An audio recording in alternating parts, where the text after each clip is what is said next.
Muy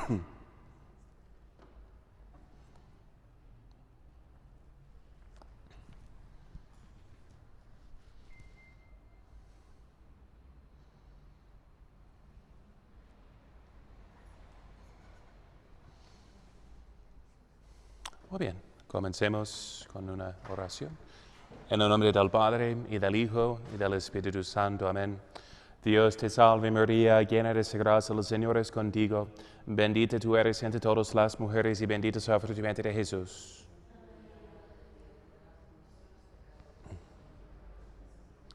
Trono de la eterna sabiduría, ruega por nosotros. Santo Tomás de Aquino, ruega por nosotros. En el nombre del Padre, y del Hijo, y del Espíritu Santo. Amén. Muy bien, pues feliz fiesta de la Virgen de Guadalupe también, ¿no? Entonces, como ustedes saben, fue un título, pues es una palabra árabe, obviamente, ¿no? Entonces, sí quiere decir río de amor. Entonces, era un título ya de una estatua de la Virgen en España, ¿no? Entonces, ¿qué dicen? Que fue fabricada por San Lucas, evangelista. Como era artista, se atribuyen a él varias obras de arte cristiana, ¿no? Entonces, la Virgen de Czestochowa, por ejemplo, dicen que fue también pintada por San Lucas. Y, bien, sabemos que fue donada al obispo de Sevilla, en España, por San Gregorio Magno, ¿no? Entonces, ya desde sus tiempos, siglo V, ¿no? Entonces, San Gregorio Magno, y que luego fue escondida en tiempos de la persecución maometana, ¿no? De los maometanos, y que fue descubierta en el siglo XIV o XV por un señor que iba tras su vaca, que estaba huyendo, escapada, digamos, ¿no? Su vaca, y de repente vio rayos de luz sobre la tierra, excavó y descubrió esta estatua, ¿no? Entonces, de la Virgen de Guadalupe, que fue importante en la reconquista de España contra los enemigos maometanos. Entonces, luego aparece la Virgen, pues para conectar la historia, ¿no? Cuando descubre ese devotísimo terciario franciscano Cristóbal Colón a las Américas, las descubre el 12 de octubre, fiesta de la Virgen del Pilar, ¿no? Entonces, para indicar que España tiene esta misión, desde la visita de la Virgen misma en su carne mortal a Zaragoza, de Santiago Apóstol, y luego tiene la misión de extender pues, la fe a las Américas. Y pues entonces la Virgen de Guadalupe aparece de nuevo en nuestras tierras, ya de otra forma, ya como vemos en la tilma también como mestiza, ¿no? Entonces que indica ya la unión de ambas culturas. Y digo, leyendo la historia de la evangelización de las Américas, no hubo ningún lugar como México donde se mezcló tan de inmediato, digamos, las razas, porque por la reina Isabel, tan católica, que insistía que los indios fueran igual como ciudadanos hispanos, ¿no? Entonces, insistió mucho en eso. Igual Cortés, muy en contra de la esclavitud, como les mencioné, había castigado con la muerte a un señor español que había robado ganado de unos indios, ¿no? Y por uno que robó, aunque se liberó antes de morir, eso era su actitud, ¿no? Antes cualquier abuso de los indios, que le estimaban como lo máximo por toda su vida. Bien, entonces, digo, es importante entender de dónde viene nuestra fe, obviamente para separarnos del sentir católico de nuestra fe, que somos primeramente católicos romanos, ¿verdad? Habiendo heredado esta fe y cultura a través de España, pues quieren que odiemos, ¿verdad?, a nuestra identidad hispano-católica, ¿no? Para que nos identifiquemos más con el paganismo azteca, ¿no? Que, bien, y me da tanta risa aquí con gente pues generalmente tan güera, ¿verdad? Entonces como que son genéticamente más españoles que indios y pues que, ¿no? Y además los aztecas no estaban por esta parte de México tampoco, entonces pues ya hay muchas mentiras, ¿no?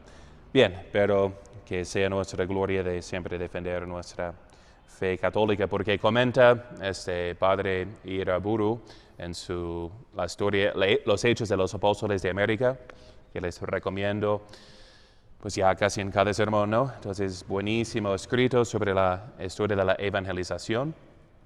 Y dice que hoy en día España hasta odia a sí misma. Casi nadie se refiere a España como nación, porque la única connotación que tiene es España católica, ¿no? Hasta el siglo XX, porque ya que no se sucumbió al protestantismo, entonces era la más fuerte defensora de la fe católica, la mano derecha del Papa, digamos, para extender la fe en la evangelización, que cuando piensan en España solo suena católica. Y de modo que ya hasta odian a su propia identidad muchos y quieren nomás que sea totalmente socialista, liberal, comunista, o que se divida nomás en regiones ya opuestas entre sí, ¿no? Que es lo triste. Bien. Ok, bien. Entonces, estábamos hablando del modernismo como la herejía de herejías.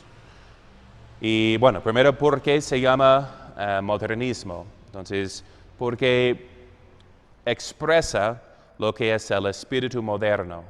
El Papa escribió su encíclica en 1910, si no me equivoco, entonces, tiempos de San Pío X. Y obviamente era pues ya pues un siglo después y más, ¿no?, de la Revolución Francesa, del mundo moderno, masónico, este complot masónico de destruir el catolicismo, la cristiandad y establecer, en vez del reino de Cristo, el reino del hombre, ¿no? Entonces yo me acuerdo en St. Louis, en los Estados Unidos, San Luis, la ciudad de San Luis, famosa universidad jesuita, que era muy católica en su tiempo. Y enfrente, entonces, hay 3 templos masónicos, directamente enfrente, para decir, si ustedes tienen su fortaleza de catolicismo aquí, vamos a así batear aquí en cara a cara. Y tienen en vez de ad maiorem de gloria, ¿no? Entonces tienen más bien para la mayor gloria de Dios. Los masones tienen ad maiorem factorem hominis, ¿no? Entonces, o factoris hominis tal vez, a la mayor gloria del hombre factor, el que hace, ¿no?, el creador, el hacedor, si quieren, ¿no? Entonces, es directamente en contra, ¿no? Entonces, expresa lo que es la esencia de la masonería, que ha construido este mundo moderno del laicismo, de que el hombre está por encima de Dios, ¿no? Que la religión es una opinión subordinada al hombre, ¿no? Y expresa la divinidad del hombre, como blasfemosamente dicen los masones, ¿no? Y a quien tienen como patrono Satanás, ¿no? Porque Satanás representa todo eso también. Lo pueden leer en, pues, el libro de Alberto Pike. Entonces, era un masón de alto grado. Albert Pike. The Symbols and Rites of Freemasonry, algo así como los símbolos y ritos de la francmasonería. Y siendo de alto grado y de aquel tiempo, él escribe qué son la filosofía esotérica de la masonería, ¿no? Muchos obviamente se involucran por fines políticos, quiero subir en mi trabajo y si me hago amigos con los masones gano más, pero yo sigo siendo católico, según piensa, aunque es excomulgado, ¿no?, por haberse alistado en una sociedad anticatólica, ¿eh? Pero a veces no se dan cuenta del esoterismo, pero es su doctrina verdadera y en aquel tiempo lo explicó un alto masón de qué es lo que creen y cómo Satanás representa. Y lo mismo dicen los del Talmud, ¿no?, de los judíos. Hay una señora Karen Berg, entonces, ella es como presidente o algo, pues una líder, digamos, en el Talmud. No, en la Cábala, perdón. La Cábala en los Estados Unidos, ¿no? La Cábala siendo lo esotérico del judaísmo, ¿no? Del cual muchos dicen viene la masonería, ¿no? Porque toman ese simbolismo del templo, pero ya con ese esoterismo, ¿no? Entonces ahí pueden leer más sobre la tesis de cómo viene la masonería de la Cábala, tal vez su influencia a lo menos. Okay. Bien, entonces, pero dicen ambos, ¿no? Satanás representa, no es algo malo, ¿sí? Representa algo necesario en el cuestionar para llegar a la madurez, ¿no? De ejercitar tu voluntad como tú quieras y para hacerte como Dios, ¿no? Entonces, para ambos representa esta libertad por encima de todo, ¿verdad? En vez de la sujeción a Dios, que es, según ellos y según Satanás, la esclavitud, ¿no? Si me pueden traer al borrador. Ok. Bien, entonces, modernismo se llama la herejía porque expresa este error de nuestros tiempos, del hombre por encima de Dios, que es el error del anticristo, ¿no? Además, como nos explica la Biblia, San Pablo a los tesalonicenses en su segunda carta, ¿no? Bien, además se llama modernismo por, pues, el mundo, la revolución industrial también creó un ambiente en que ya la máquina o la tecnología, entonces, ha tomado, pues, el lugar del hombre, ¿no? En muchos aspectos. Y la tecnología en sí no es mala, obviamente, es tal cual buena, pero hay que siempre utilizarla de acuerdo con la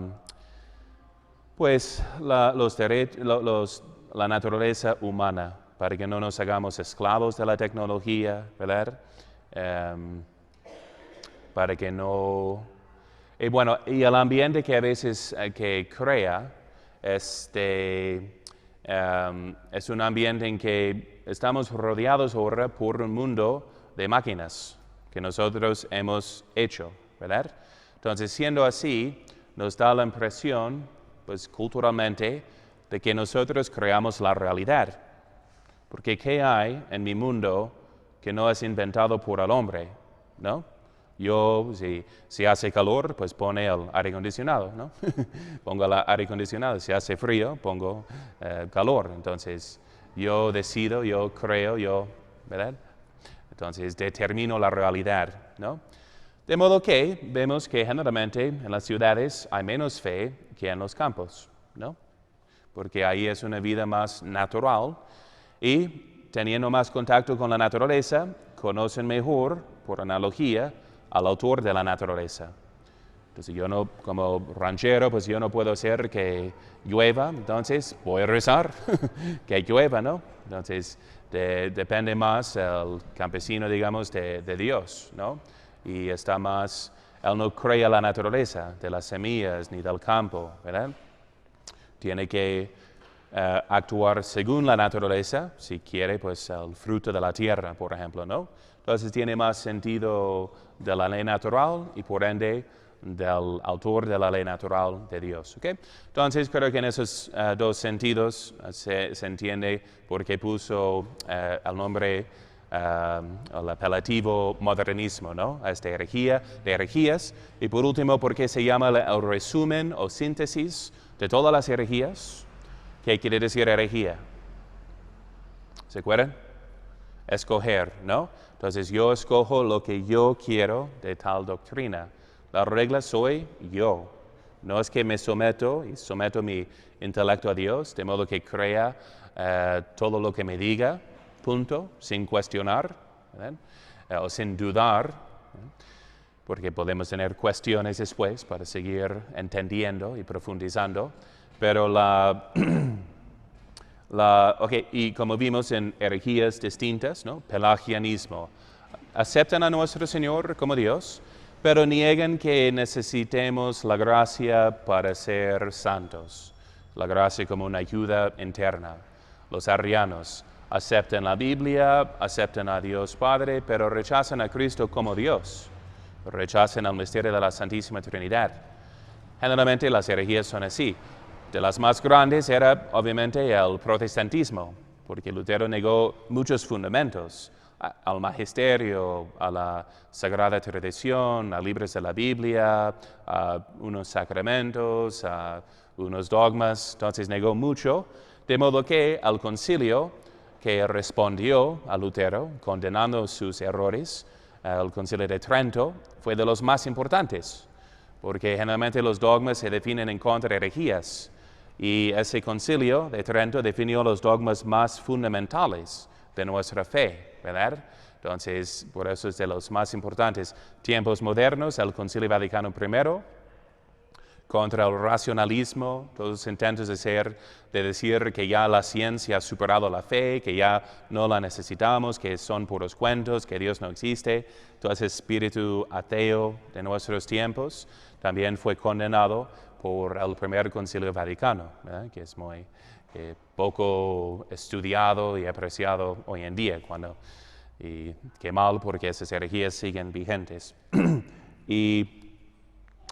Pero entonces el modernismo es la herejía de herejías porque dice toda la fe, la regla de la fe es simplemente tu opinión que propone como dogma. Y de la forma más sutil diciendo que tú puedes creer o profesar los mismos dogmas católicos, pero ya con otro significado, ¿no? Entonces, van a decir, por ejemplo, no niego que la transubstanciación, pero ¿qué significa? Apenas la gente puede pronunciar la palabra y ya no hablamos de sustancias. Ese es un sistema filosófico de aquel tiempo. Mejor ahora, hoy en día, hablar de una transignificación, ya que después de la consagración significa otra cosa para el pueblo de Dios. ¿Qué tal? ¿No? Entonces, pero así como serpiente para decir, no digo que no a la transubstanciación, pero ya no es un término adecuado, mejor así, y va cambiando el sentido. Pero transubstanciación es un concepto perenne, porque quiere decir el cambio de una sustancia a otra sustancia. Ese es el sentido común, ¿verdad? Si un niño pregunta, oye, pues, ¿qué es esto? Y yo le digo, es blanco, no va a estar satisfecho. Porque hasta el niño de 2 años siente la diferencia entre apariencia y sustancia, ¿no? Oh, es algo blanco, pero ¿qué es? ¿No? Quiere saber la esencia. Y aquí estamos hablando, ¿no? Que aunque las apariencias de pan y vino permanecen, la sustancia, lo que es, ¿verdad? Que es la pregunta más común, ¿verdad, Agustín? Sí, padre, muy bien. Se cambia a otra sustancia, ¿ok? A ser su cuerpo y su sangre, alma y divinidad. Bien, ¿ok? Pero sí, hay muchos errores filosóficos, ¿no? Y con más tiempo podría explicar un poquito más. Pero, bien, ¿ok? Entonces me explico. Según ellos, todo se ha cambiado. Porque Lutero, por ejemplo, dijo, no, la regla de la fe no es el magisterio, que me da la verdadera interpretación de las Escrituras y me transmite la Sagrada Tradición con la promesa que Jesús dio a la iglesia, el que vosotros hoy a mí oye, sino que ahora Lutero dijo las Sagradas Escrituras, según las cuales yo juzgo al magisterio y juzgo a la supuesta Sagrada Tradición, si es verdadera o no. Y ahora entonces, en vez de decir es la Escritura, no la tradición o magisterio, ahora soy yo, ¿no? Por encima de todo. ¿Okay? Bien, y ahora llegamos en esta clase, después a la otra. En la otra clase anterior vimos que eran sus errores, a ver, en resumen, sobre la autoridad de la Iglesia y qué fue la moraleja, digamos, de los modernistas. ¿La Iglesia tiene autoridad divina? No, no más humana. Y debe de someterse al juicio de los sabios de nuestros tiempos, a saber, el teólogo modernista, que ni es tan sabio, ¿no? Es sabio como la serpiente, ¿no? Que es sabio para engañar, como dices, el más astuto, ¿no? Ok, y luego la autoridad de las Sagradas Escrituras. ¿Y qué fue la moraleja o qué fue la lección? Por fin, ¿es palabra de Dios? Realmente no. Es la palabra de hombres pensando en Dios, de lo que sentían, opinaban en sus tiempos, pero lo que permanece como palabra de Dios es lo que interprete y diga otra vez el teólogo modernista, ¿no? Yo me acuerdo en mis tiempos, fui a una universidad, mi primera universidad, era con un padre totalmente modernista, tristemente, que recen por él. Y él, sí, siempre distinguía al Cristo de fe y al Cristo de la historia. ¿Quién era el verdadero Cristo, no? Histórico. A diferencia de lo que decimos por fe, para expresar nuestras ideas y dogmas, pero que no realmente tiene nada que ver con Cristo, o tal vez un poquito, pero, ¿no? Y al cuestionarlo, era siempre, no, pero ya no dicen eso. ¿Quiénes son ellos que dicen, no? Que a quien debemos someter sin pensar. Podemos rechazar los dogmas como si fueran de idiotas, pero cuestionar al modernista más recién, entonces, no. Dicen hoy en día. Y nomás citan un pequeño círculo entre sí así de modernistas, ¿no? De serpientes astutos, ¿ok? Astutas. Ok, entonces por fin llegan a decir que realmente la palabra de Dios no es palabra de Dios, ¿no? Y que los evangelistas inventaron muchas cosas, como siembran la duda para separarnos del Cristo histórico. No, si vienen muchos años después, ya no son confiables, ¿no? ¿Qué son los problemas con eso? Probablemente están aludiendo que los apóstoles eran mentirosos. Pero esos santos hombres que murieran por la fe, ¿hubieran mentido? No. ¿Quién muere por una mentira? ¿No? ¿Y para qué? No ganar nada en esta vida, sino más persecución. ¿Okay? Igual de los textos, muy importante, les explico brevemente.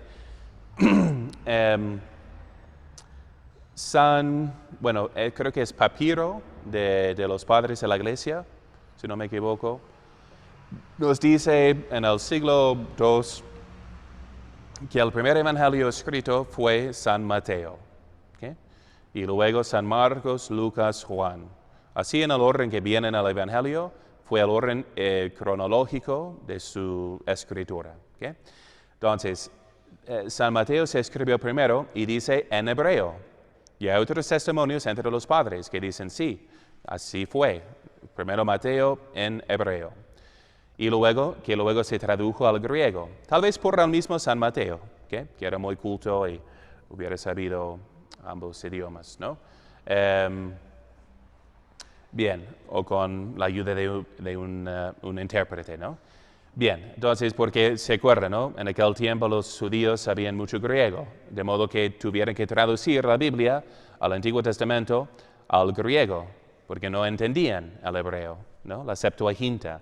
Ya eran tiempos de los macabeos, luchando contra el imperio greco, ¿no? Entonces, bien, pero habían dominado a Tierra Santa por pues, unos siglos, ¿no? Entonces, bien. Ok, entonces San Mateo escribió el suyo primero. Hoy en día, casi todos, ¿no? de los dicen que San Marcos fue escrito primero. ¿Y por qué? ¿Por qué dicen eso? Porque es el más breve de los evangelios, de 16 capítulos, mientras San Mateo tiene 28 capítulos y narra las profecías del Señor con respecto a la destrucción de Jerusalén. Pero para el modernista, la profecía no puede existir, nadie puede decir el futuro, ¿verdad? Ni Dios de los modernistas, porque el hombre es libre de determinarlo como quiera, ¿no? Y no hay castigos divinos ni nada. Okay. Entonces, dicen eso, ¿ok? Pero en contra, para desmentir, digamos, su tesis, se halló en las cuevas de Qumran, ¿okay? Que eran cuevas como hubo tanta corrupción, como leemos en el Evangelio, ¿no? De los fariseos, saduceos, hubo muchas sectas, de hecho, ¿no? Entonces, los esenios, y otros más piadosos o más entregados, rechazaban ya a Jerusalén. Sabían que no estaban observando la ley como Dios mandaba, que habían hecho traiciones con los romanos, paganos, no, mejor, y ellos vivían fuera, a los alrededores de Jerusalén, como en protesta de la corrupción que estaba pasando. Entonces, tenían libros sagrados ahí, ¿no? Copias del Evangelio entre estos grupos. Y que guardaran, pues, en vasos, sepultándolos, enterrándolos, digamos, en cuevas, sabiendo que Jerusalén iba a ser destruida, ¿no? Como profetizó el Señor. Entonces fueron selladas, digamos, tales cuevas antes del año 70, cuando se destruyó Jerusalén. Ahora bien, según el modernista, San Mateo se escribió después, y con los primeros cristianos insertando la destrucción de Jerusalén por profecía en la boca del Señor, para decir, ustedes son malos y el Señor les está castigando. Aunque no lo dijo, pero ahora lo decimos porque los odiamos y estamos ya peleados y divididos, ¿no? Entre cristianos y judíos. Ok, entonces esa es su tesis. Se halló por excavaciones arqueológicas copias de San Mateo en las cuevas de Qumran, que indica, de partes de San Mateo, que indica que San Mateo fue escrito antes de la destrucción de Jerusalén. Y un famoso modernista, Raymond Brown, entonces Raimundo Café, ¿no? Brown, entonces dijo que si San Mateo fuera escrito primero, eso socava, digamos, quita el fundamento de todas mis exposiciones y teología de la Escritura. ¿No? Y ya está. Bien, ¿por qué San Marcos vino después y es más corto y narra menos de profecías del Antiguo Testamento y profecías venideras? ¿Por qué? San Marcos fue escrito ¿a quién? ¿A quiénes? Que San Mateo los hebreos, por eso incluye todas las profecías, ¿no? Para expresar que es hijo de Abraham, hijo de David, ¿no? Pero San Marcos se escribió a los romanos, ¿no? Entonces, cuando fue a Roma, acompañando a San Pedro, ¿okay? Entonces, ¿vas a contarle a una audiencia pagana referencias, profecías del Antiguo Testamento? No tienen sentido. Se van a aburrir y, bueno, si eso es una cuestión judaica, pues a mí qué. No, ¿cómo presentan a Jesús? ¿O qué es lo que presentan de Jesús, de su vida? Generalmente nomás sus milagros, ¿no? Eso llama la atención del pagano. Entonces, ese hombre era poderoso, ¿sí? ¿Y quién se convierte al final? Pues un soldado nuestro de los romanos. Verdaderamente eso fue el Hijo de Dios. Pero uno que vence ya por la pureza de costumbres, ¿no? Por una moralidad suprema, es Dios, pero quien se anonadó, ¿no? Para salvarnos. Entonces, se muestra como el heroísmo más que no podían imaginar, ¿no? ¿Verdad? Ok. Bien, entonces, eso es importante, pero nomás lo menciono para que entiendan su táctica. Entonces, el Evangelio original no tenía eso de tú eres Pedro, sobre esa piedra edificaré mi iglesia. Eso inventó la iglesia después para autojustificarse, para tener autoridad. ¿Por qué no está en San Marcos, que fue escrito primero? ¿No? Esa es su táctica. Hubo una evolución heterogénea, se dice, ¿no? ¿Heterógena o heterogénea? Heterogénea. ¿Okay? Bien, ok, ahora llegamos entonces a lo que dicen ya por el número 20. Otra vez, eso es lamentable. Sane. ¿Ok? De San Pío X. Es una lista de las proposiciones condenadas. La encíclica que explica toda la herejía, así filosófica, describe hasta la fisonomía, digamos, del modernista, cómo es como historiador, cómo es como científico, teólogo, filósofo, y describe todos sus errores, ¿no? Pero es un poco más difícil de entender, aunque les recomiendo que lo lean. La lean de una vez, sin pausar mucho, porque no van a captar tantos conceptos filosóficos, pero denle una lectura de una vez para que nomás capten algo de su táctica, su trato, ¿no?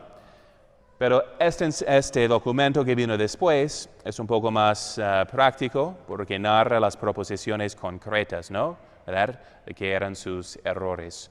Si quiere ver qué se le ofrece al Señor. Yeah. Ok, entonces ya estamos en el número 20, que habla de revelación y dogma.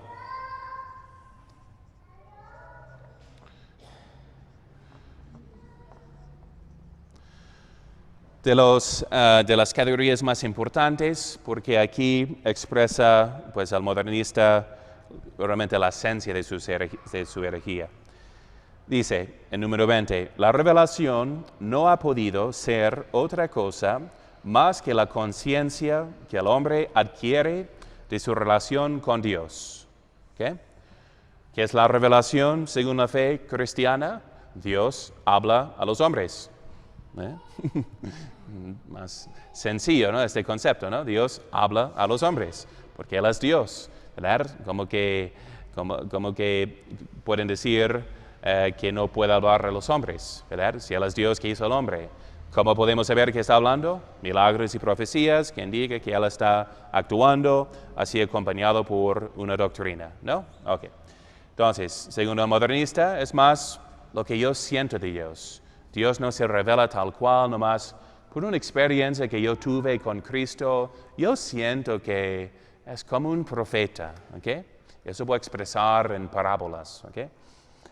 Ok, la revelación que constituye, número 21, la revelación que constituye el objeto de la fe católica no quedó cerrada con los apóstoles, ¿ok? Entonces se puede evolucionar de modo que haya nuevos dogmas que no sabían los antepasados cristianos, según el modernista, sí. ¿Okay? Y el 22, los dogmas que la Iglesia presenta como revelados no son verdades venidas del cielo, sino solo una interpretación de hechos religiosos que la mente humana se ha proporcionado por medio de un esfuerzo laborioso. ¿Siguen? Entonces, es decir, ¿es un dogma que Dios reveló al hombre? No, es más bien la expresión mía de lo que yo siento de Dios, filosofando simplemente, ¿no? Es una filosofía natural. Y puede existir, y de hecho existe, 23, oposición entre los hechos que la Sagrada Escritura narra y los dogmas de la Iglesia que en ellos se apoyan. Por consiguiente, al crítico puede rechazar como falsos hechos que la Iglesia cree absolutamente ciertos. ¿Okay?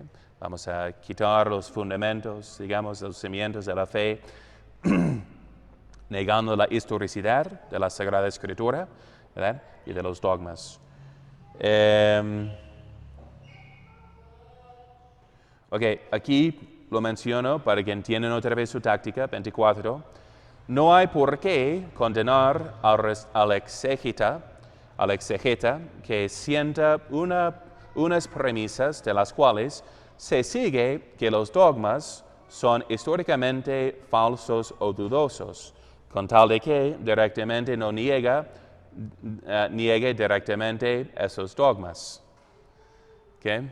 Entonces, esa es una táctica de decir, por ejemplo, el dogma de la divinidad de Cristo.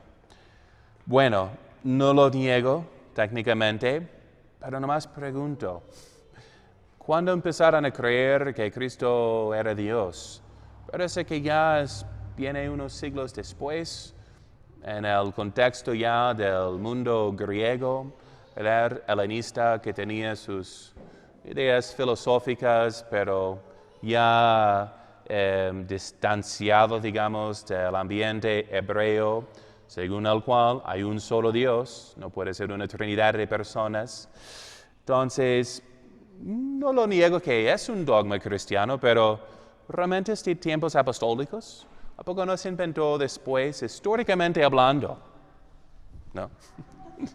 Me acuerdo que expresando cómo es el modernista en una clase parecida, entonces, y uno de ustedes me dijo, y así se pone la cara, ¿no? Como se nota que están vendiendo un carro descompuesto que realmente no funciona. No, bueno, no se echa a andar ahora, pero tiene la potencia de ser un carro muy importante que llega a altos destinos, ¿no? Y que se pone todo un show de... Tal vez ustedes estén demasiado tontos para entenderme, ¿no? Voy a hablar a su nivel, pero si pudieran entender esta gnosis tan importante, ¿no? Entonces se ponen siempre presuntuosos, soberbios y con una ambigüedad de palabras. Cuando el Señor dice, sí, sí, no, no, y lo demás es del diablo, ¿ok?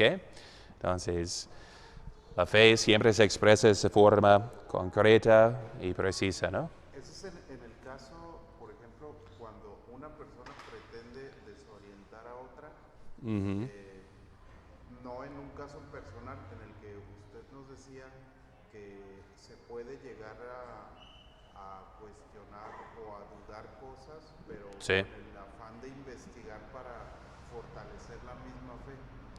O sea, Sí. la diferencia que usted hace ahorita es cuando alguien pretende sembrar dudas con el afán de, pues, separar. Sí, exactamente. Están tratando de sembrar dudas para que perdamos la fe, para que veamos los dogmas de la iglesia como cuentos inventados o expresiones filosóficas equivocadas. No digo equivocadas, pero me entienden, ¿no? Como te empuja hacia pensar así sin decirlo así, ¿no?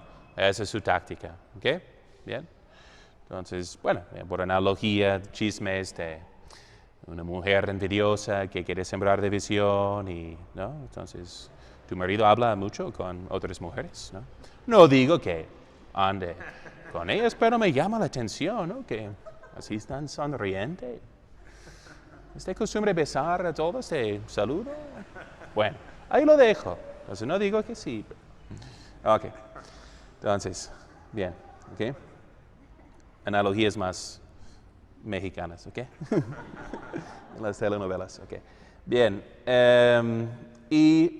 ok, el asentimiento de la fe se apoya, en último término, en el número de probabilidades. Ya no tiene certeza, es nomás una probabilidad.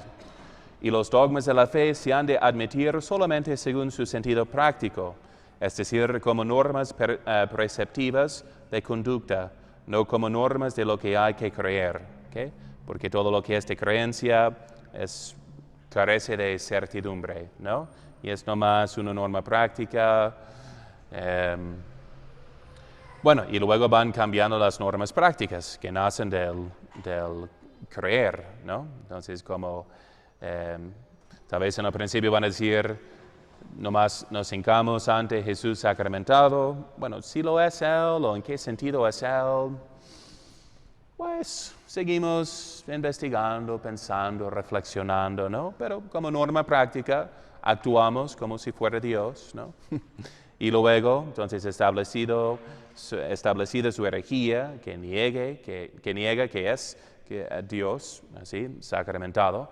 Entonces, luego van a decir, bueno, ¿para qué hincarse? ¿No? La norma práctica debe decir, estar de rodillas, así como entre iguales, que es como lo siente el hombre moderno, ¿no? ¿Ok? Bien. El 27, la divinidad de Jesucristo, ¿ok? Ya va a la otra categoría, hablando de su... Ok, preguntas, pero entienden que esa categoría es la más importante, ¿no? Para entender la esencia de sus errores. Que por fin el dogma es una opinión humana, ¿no? Un intento filosófico a lo mejor, y es su táctica para sembrar dudas, ¿verdad? En cuanto a la certidumbre de la fe, ¿ok? Ya en el 27 empieza con la divinidad.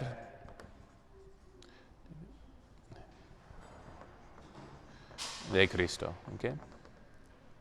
Esa es la abreviatura de griego kai, ro, Cristo, las primeras dos letras. ¿Okay?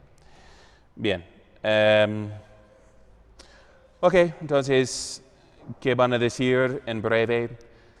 Que la divinidad de Jesucristo no se prueba por medio de los evangelios, pero es un dogma que la conciencia cristiana deduce de la noción del Mesías, ¿no? Se puede admitir que el Cristo que nos muestra la historia es muy inferior al Cristo que es objeto de la fe, ¿no? Al Cristo de la historia, al Cristo de la fe. ¿Okay? Entonces, y cuando narran quién era realmente el Cristo histórico, siempre resulta que parece muy a la semejanza del autor que está escribiendo el libro. Entonces, si es un hippie liberal, pues Cristo era como un hippie de sus tiempos. Si es un comunista, Cristo vino para libertar a los pobres contra los ricos. Y entonces siempre sale como ellos suenan, ¿no? ¿Okay? Bien. Ok. ¿Cómo vamos a refutar ese error? Hay mucho más que decir. Bueno, vamos a decir más, pero pausemos para mencionar cómo sale la divinidad de Cristo en el Evangelio. ¿Qué son las pruebas? Importante saber bien el Evangelio, ¿no? Hizo milagros, ¿no? En su propio nombre. Por ejemplo, al paralítico. Hijo, tus pecados te son perdonados. ¿Y qué dijeron los judíos, los fariseos? ¿Quién es este que perdona los pecados? Solo Dios puede perdonar los pecados. Y el Señor corrige el comentario y dice, no, que Dios te perdone. Perdón, me expresé mal, disculpas, ¿no? Entonces, no. Más bien, toma la palabra de ellos diciendo que bien me entienden, ¿no? Y ora para que sepáis que el Hijo del Hombre tiene poder para perdonar los pecados, a saber que tiene poder divino. Te digo, entonces, levántate, toma tu camilla y anda, ¿no? Entonces, en vez de corregir el comentario, lo afirma, ya añadido el sentido de que es un poder divino que está mostrando, revelando, ¿no? ¿Qué? Bien, ¿qué más de pruebas para la divinidad de Cristo? ¿Por qué, por fin, por qué lo crucificaron? ¿Por qué lo sentenciaron a la muerte? Porque eso es un testimonio importante, es el testimonio de sus enemigos, de los que lo odian y lo rechazan. ¿Ok? Porque ellos no van a inventar, ¿qué fue la? Sí, haciéndose igual a Dios. ¿En qué sentido de hijo de Dios? Como igual a Dios. Eso sale ya, como leemos en el primer domingo de la Pasión, tiempo de la Pasión, cuando Cristo están discutiendo y les dice que Abraham entonces tuvo ansias o esperaba ver mis tiempos. Dice, y le contestan, tienes menos de 50 años, ¿a poco conociste a Abraham?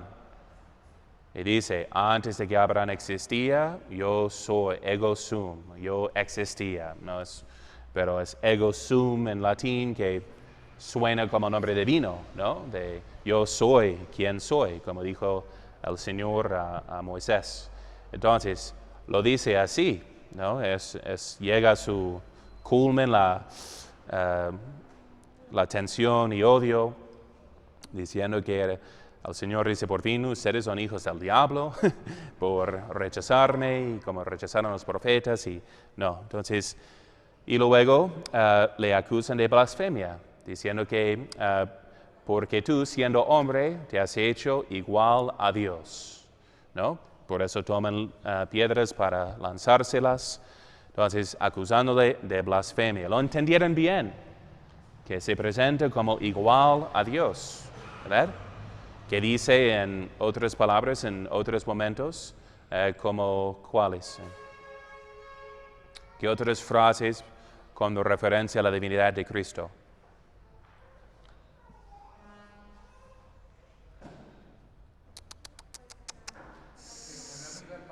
¿Eh?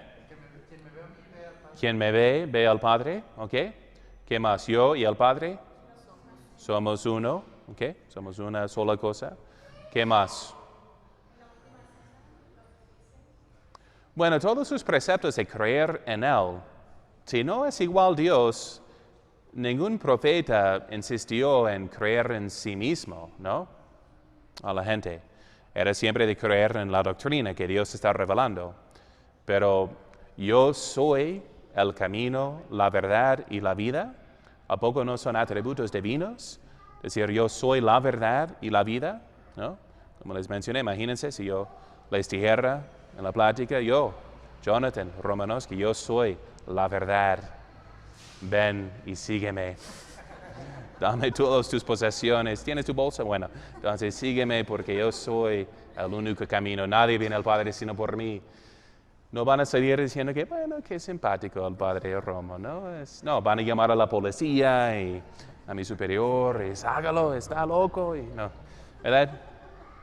Entonces, igual, ante Cristo, no podemos estar indiferentes, diciendo que, así fue un buen hombre, buen filósofo, pero no creo esta exageración que es Dios, ¿no? Que encarnado, o lo es, o está loco, o está endemoniado. Pero ¿quién de vosotros me acusará de pecado? ¿No? Nadie le acusó en su sentencia, ¿no? Así, nomás decían, no, es que dijo tal cosa blasfemosa, ¿no? Pero nadie dijo, no, es un hombre malo, tiene muchas mujeres, roba, es un engañador, ¿no? Como se puede decir de Mahoma, por ejemplo, ¿no? Que era pues un mentiroso, guerrero, con muchas mujeres, una niña de 9 años, como con quien se acostó, entonces un hombre no digno de fe, digamos. Ok, bien, esas son breves referencias. Ok, ¿qué más? Que sale porque igual en el debate no debemos aceptar su premises, pero van a decir, no, esas citas de San Juan, eso se escribe mucho después y es una reflexión de lo que significaba Jesús para la comunidad juanina o juanina, ¿no? Entonces, pero ¿qué de San Mateo o de San Marcos cuando les manda a bautizar a todas las gentes en el nombre del Padre y del Hijo y del Espíritu Santo? Importante, ¿no? Porque ahí está la referencia a la Santísima Trinidad. Porque si no es una trinidad de personas, una de naturaleza, está gramáticamente mal escrito o mal dicho, ¿no? Puedo decir en el nombre de Jorge, Felipe y Tomás, ¿no? En los nombres, Padre, usted no es de aquí, entonces aquí es plural, así, ¿no? En los nombres, ¿no? Okay. No, si digo en el nombre de 3 personas distintas, no, son 3 nombres, ¿verdad? Entonces solo tiene sentido en cuanto sean 3 personas del mismo nombre, Dios, a saber, de la misma esencia, ¿ok? Es otra frase importante. Bien. Ok, entonces ellos van a decir que esta idea de su divinidad vino después, ¿ok?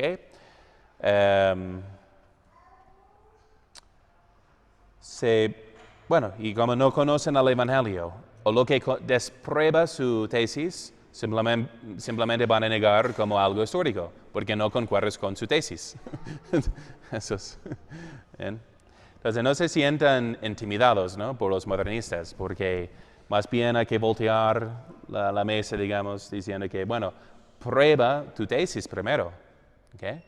Nomás es una inclinación de duda que tratan de sembrar. Es como el escepticismo. El escepticismo no es razonable, pero también eso representa los tiempos modernos, ya que en la filosofía de Descartes, ¿no? ¿Se acuerdan de su tesis?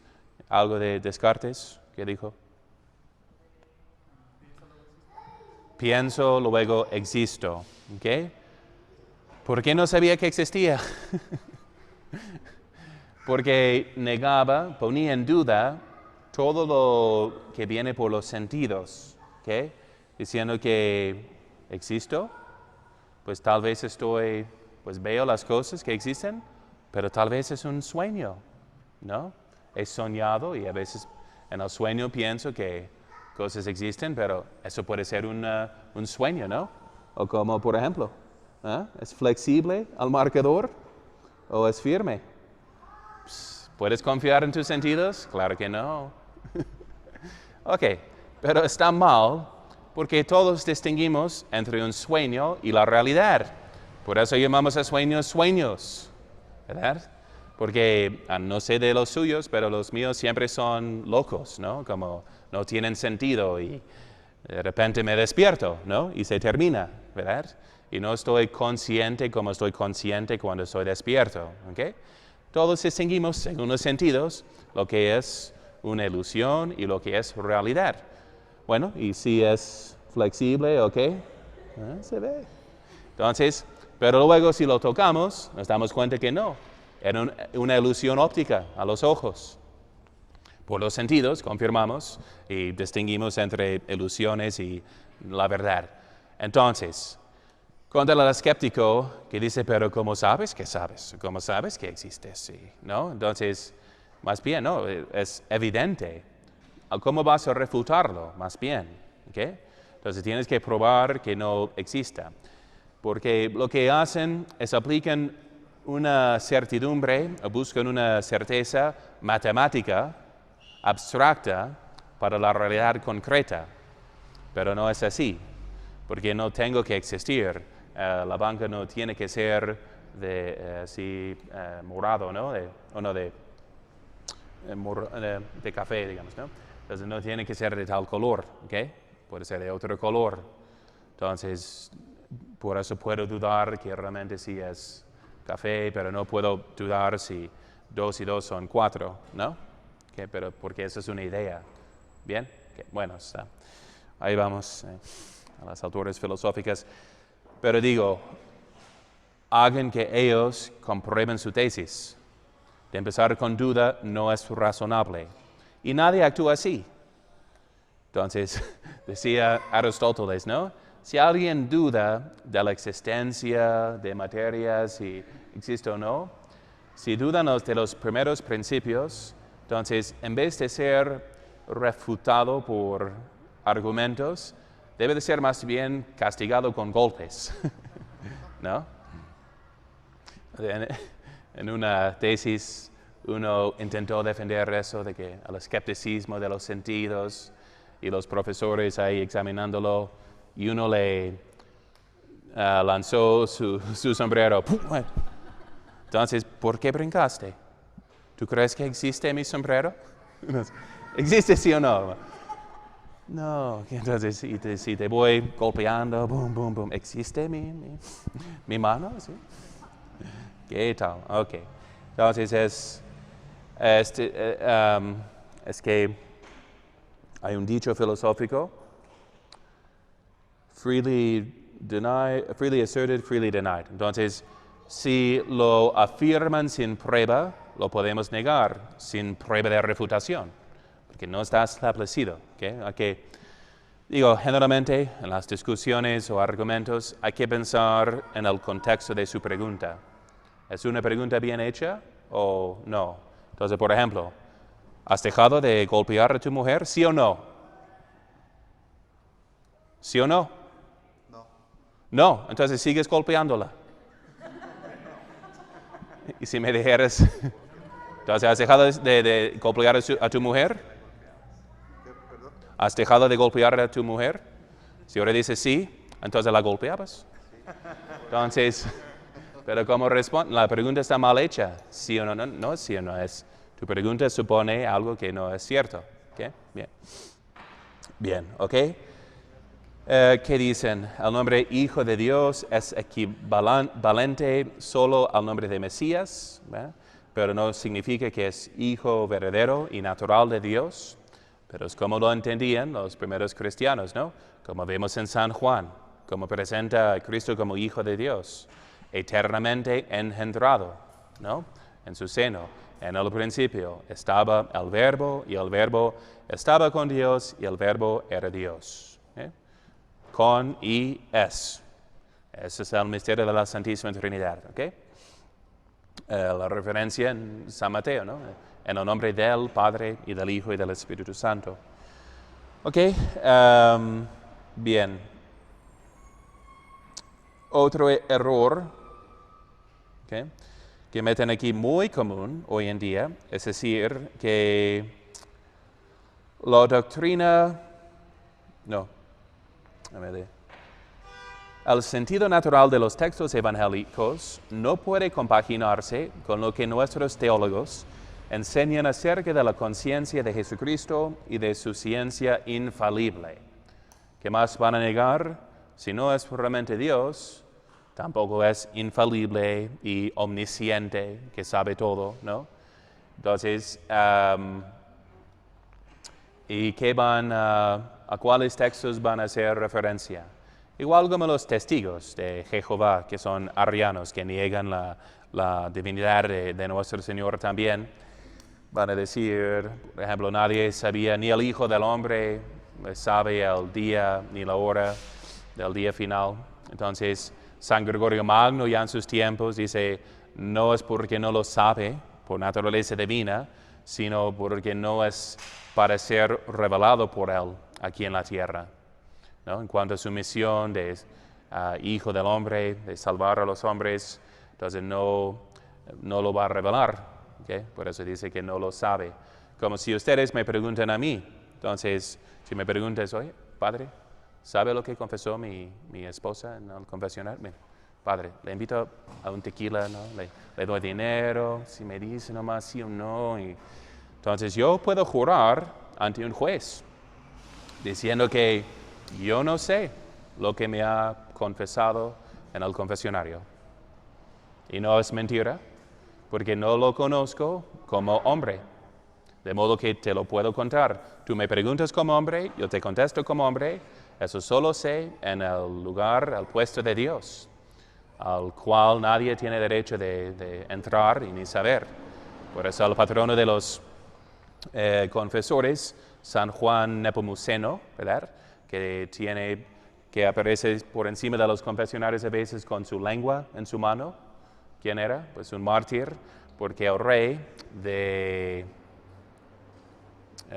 donde, es como Checoslovaquia, por ahí, de Bohemia, ¿no? Él quería saber la confesión de la reina y dijo, no, pues te voy a sacar la lengua si no me dices. Y así le quitó su lengua y murió mártir en defensa del sello del confesionario. ¿Okay? Bien, ¿qué más? ¿Quién me tocó? ¿Verdad? Ok, hasta Dios mismo en el Antiguo Testamento hace preguntas. ¿Por qué no sabe? Adán, ¿dónde estás? ¿No? Es como padres que preguntan a sus hijos, ¿qué cierran? Saben exactamente lo que cierran, pero ¿qué quieren? Que se confiesen, ¿no? Para ver si ya tienen la madurez de confesarse, admitir sus errores, si están arrepentidos, o si van a seguir mintiendo, ¿no? Eso depende del castigo, ¿no? Y les dije, ¿no?, en un video en el YouTube de un señor que así sorprende a sus dos niños cubiertos de pintura de varios colores que habían sacado del closet y entonces y hasta todas sus huellas de pintura ahí están escondidos en el baño y de repente, como sabía que iba a ser un momento chistoso, icónico, digamos, para la crianza de hijos, tiene la cámara de video, entonces, a ver, ¿qué estaban haciendo? Están cubiertos de pintura. Nada. ¿A poco abrieron la pintura así de la casa? No. Entonces, bueno, pero ya están cubiertos. ¿Y de quién era la idea? Y se ven, son dos hermanos chiquitos, como de 4 y 2 años, y echan la culpa uno al otro. No, ya fue él. Entonces tu hermano de 2 años subió la escalera para... Ok, entonces el papá ya sabía, ¿ok? Como Dios ya sabe, como Cristo sabe, ¿por qué pregunta quién me tocó? Para que sea el contexto de ser un milagro. A ver, preséntate, ¿por qué me tocaste? Entonces voy a mostrar mi poder divino, sanándote de inmediato en esta ocasión, ¿no? Tu fe te ha salvado, ¿ok? Bien. Pero dicen, Cristo por fin es nomás un hombre cuya ciencia es falible, ¿ok? Pero ¿qué más? Vemos en todos los evangelios que profetiza, que lee los pensamientos de los demás, ¿ok? Bien. Y también dicen que no tenía conciencia de su dignidad mesiánica. Ok, por lo general, esos errores van a escuchar hoy en día. Lo pueden refutar fácilmente, porque San Gregorio Magno, en ese dogma que está en Denzinger, refutando a los que decían que no sabía el día final, él dice que suena de nestorianismo. ¿Qué es nestorianismo? ¿Alguien se acuerda? ¿Qué fue la herejía de nestorianismo? Era de decir que en Cristo hay 2 personas. ¿Okay? Nestorianismo. ¿Okay? Que Cristo es 2 personas. ¿Okay? Y 2 naturalezas. ¿Saben cómo se manifestó su herejía? Negaba que María Santísima fuera Madre de Dios. Decía, no, era nomás Madre de Cristo. ¿Ok? Entonces, ¿de qué se trata cuando decimos que eres la madre de tal criatura? Entonces, podemos decir, eres el papá eres la mamá de Agustín. No, eres la mamá de la naturaleza humana de Agustín, pero no eres la mamá de Agustín. ¿De qué habla, no? Entonces suena raro, no, yo soy la madre de esta persona. Es esta persona que engendré. ¿Okay? Claro que físicamente concibió su naturaleza, ¿no? De su naturaleza pura, ¿no? Humana. Y claro que no engendró la divinidad, la segunda persona de la Santísima Trinidad en el cielo, ¿verdad? Pero sí lo engendró aquí en la tierra, ¿no? ¿Quién nació? ¿Nació la naturaleza humana? No, nació la persona. ¿Quién fue concebido? ¿Nomás un ser humano? No, Jesucristo fue concebido en su seno, la segunda persona de la Santísima Trinidad. Por ende es Madre de Dios. ¿Okay? ¿Murió Dios en la Santa Cruz? Sí, porque era la persona, ¿no? Segunda persona divina que murió, ¿verdad? En su naturaleza humana, no murió su divinidad, pero como persona es divina. ¿Okay? Bien, tras de su negación era esta herejía, quiere decir que Cristo es una persona divina y una persona humana, y que esas 2 personas están muy íntimamente relacionadas. Pero por fin es una esquizofrenia metafísica, ¿no? De que, pues, ¿quién es Cristo? ¿Quién está actuando? ¿Verdad? Mientras ustedes saben que, bueno, y tiene consecuencias soteriológicas en cuanto a la redención. ¿Somos redimidos? Si Dios no realmente asumió la naturaleza humana. ¿Okay? Pero, porque fíjense, aquí viene la moraleja importante. Ustedes saben que Cristo es una sola persona divina. ¿Okay?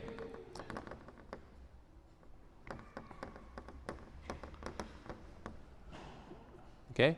Con 2 naturalezas, humana y divina. La moraleja, ¿okay? Corresponde naturaleza y persona a la pregunta ¿qué y quién? ¿No?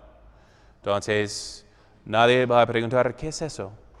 Porque todos sabemos que es un niño, es un ser humano. ¿No? Preguntamos más ¿quién? A ver, ¿cómo se llama? ¿Quién es esta persona? ¿Verdad? Mientras si fuera una planta rara, pues, ¿qué es ese? ¿No? ¿Qué tipo de planta es? No ubico, ¿verdad? Pero si es una persona, la pregunta es ¿quién? ¿Okay? En Cristo hay una sola quién y dos qués. Manifiesta su naturaleza humana, por estar cansado, dormir, comer, llorar, hablar. ¿Okay? Y manifiesta su naturaleza divina por obras divinas, milagros, profecías, etc. Pero ¿quién actúa? Es la persona que actúa. Eso significa personar, ¿okay? Como pueden entender, ¿no? La etimología, personar, resonar a través de, es decir, los griegos ponían como máscaras en el teatro por los cuales sonaban, personaban. Entonces, pero es la persona que está atrás actuando, ¿okay? Entonces, igual. Si puedo decir que mi mano está escribiendo, que no soy responsable por lo que escribe mi mano, porque a veces no me obedece. No. Entonces, yo estoy escribiendo a través de mi naturaleza humana. Si está dañada, entonces ya no funciona, por ejemplo, ¿no? Por una parálisis, ¿ok? Pero la persona sigue igual, ¿ok? La naturaleza persona. ¿Bien? Ok. La moraleja es, ¿quién habló cuando Cristo habló? ¿Pudo haberse equivocado afirmando tal cosa? No, porque cada acto suyo procede de la persona. ¿Quién está hablando? ¿Mi boca? No, yo estoy hablando. ¿Okay? Entonces, ¿quién es Cristo? La segunda persona de la Santísima Trinidad. De modo que tienen que atribuir a todas sus acciones voluntarias, de hablar, de actuar, que proceden de la segunda persona de la Santísima Trinidad. ¿No? De modo que era imposible que se equivocara. ¿No? ¿Bien? Ok, esas son las lecciones del día de hoy, ¿no? En contra del modernismo. ¿Preguntas de algo? Bueno, ya es tiempo, ya tengo que irme para la misa de 12. En otro templo hay misa de 11:30 aquí, es día de precepto. ¿Ok? Entonces terminemos con una bendición.